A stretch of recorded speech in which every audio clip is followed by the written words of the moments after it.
حضرت علی نے فرمایا، جو شخص دوسروں کے رازوں کو کریدے گا تو خدا اس کے رازوں کو فاش کرے گا۔ سب سے زیادہ غنی وہ شخص ہے جو اللہ کی تقسیم پر راضی ہے۔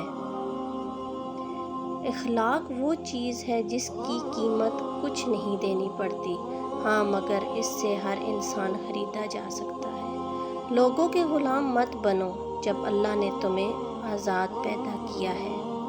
جب آنکھیں نفس کی پسندیدہ چیزیں دیکھنے لگے تو دل انجام سے اندھا ہو جاتا ہے۔